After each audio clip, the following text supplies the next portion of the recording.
Hello everyone, good morning. Welcome to our online class. ठीक है, आज जो हम हमारे लास्ट 2 क्वेश्चंस करेंगे। क्वेश्चन नंबर 7 तक हमने किया था। क्वेश्चन नंबर 8 और 9 मुझे इतने इंपॉर्टेंट नहीं लग रहे हैं, लेकिन फिर भी अगर आप करना चाहें तो आप कर लेना। बाकी वो इतने इंपॉर्टेंट नहीं है। ऑलमोस्ट सारे क्वेश्चन हमने इसके कर लिए हैं, तो वो 2 क्वेश्चन अगर हम छोड़ भी देंगे तो कोई इतनी दिक्कत वाली बात नहीं है। ठीक है, तो क्वेश्चन नंबर 10 मैं आपको करवा रही हूँ। 10 और 11 वो आप देख लीजिए। 8 और 9 को आप छोड़ दीजिएगा, आपसे हो रहा है तो आप उसको कर लेना। ABCD is a rectangle. The perpendicular DN from D on AC divides angle D. In the ratio 2:3 find angle NDB। मतलब इसने हमसे क्या कहा है कि ABCD हमारे पास में एक रेक्टेंगल है, एक परपेंडिकुलर है DN, जो कि हमने D से AC वाले डायगोनल के ऊपर डाला है। ठीक है, जो कि एंगल डी से हमने डिवाइड किया है। तो वो किस रेशो में डिवाइड हुआ है? 2:3 के रेशो में। अब मैंने आपको बताया था कि रेशो है, तो सबसे पहले तो आपको क्या सपोज करना है? Let the ratio be x. यानी अगर ये 2 है और अगर ये 3 है, 2:3 में डिवाइड है, यानी ये हो जाएगा 2x और ये हो जाएगा आपका 3x। क्लियर? और ये तो आपको समझ में आ ही गया है, बस इसको आप कर लीजिए। तो रेशो आपका एक तो हो जाता है, क्या हो जाते हैं? 2x and 3x। क्लियर? मैं यहाँ पे लिख रही हूँ नीचे। अब क्योंकि each angle of rectangle is 90 degree. आप सब लोग जानते हैं कि रेक्टेंगल का हर एक एंगल क्या होता है? 90 डिग्री होता है। ठीक है, तो बस इन दोनों को प्लस करके इक्वल्स टू में 90 डिग्री कर देंगे। 2x प्लस जो रेशो है उसको प्लस करके और इक्वल्स टू में 90 डिग्री। 90 डिग्री इसलिए किया, हमेशा हम 180 करते हैं, लेकिन 90 डिग्री इसलिए किया क्योंकि अब हम यहाँ पे पूरे रेक्टेंगल की बात कर रहे हैं, किसी एंगल की बात नहीं, किसी ट्राइंगल की बात नहीं कर रहे हैं, पूरे रेक्टेंगल की बात कर रहे हैं। इसलिए रेक्टेंगल के हर एक एंगल का जो वैल्यू होती है वो होती है 90 डिग्री। आप सब लोग जानते हैं। और यहाँ पे सिर्फ एक ही एंगल की बात की गई है, इसलिए हम यहाँ पर ओनली 90 डिग्री की बात कर रहे हैं। तो 2x प्लस 3x कितना होता है? 5x। और जब हम x की वैल्यू निकालेंगे तो 5 जो है हमारा अपॉन में जाएगा, और जब आप इसका डिवाइड करेंगे तो कितना आ जाएगा? 18 डिग्री। बस यही हमारा फाइनल क्या है? आंसर है। तो हमारा जो एंगल NDB, इसको आप यहाँ पर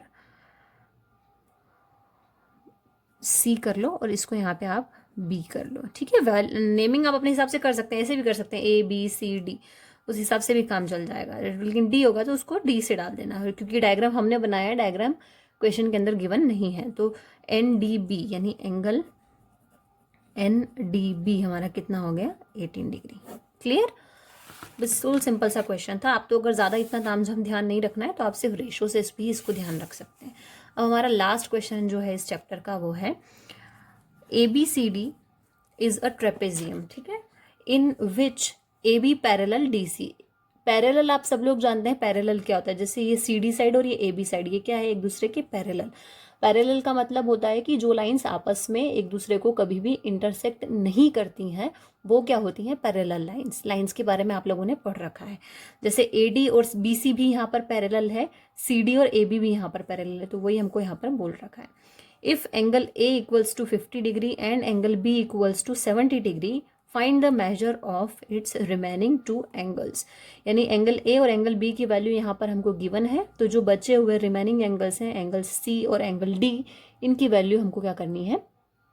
फाइंड आउट करनी है। ये डायग्राम भी हमको बनाना पड़ेगा। तो क्वेश्चन को जब आप अच्छे से रीड करते हैं तो क्लियरली हमको ये चीज़ समझ में आ जाती है कि डायग्राम कैसे बनेगा। तो क्वेश्चन को रीड करके डायग्राम इजीली बन जाएगा।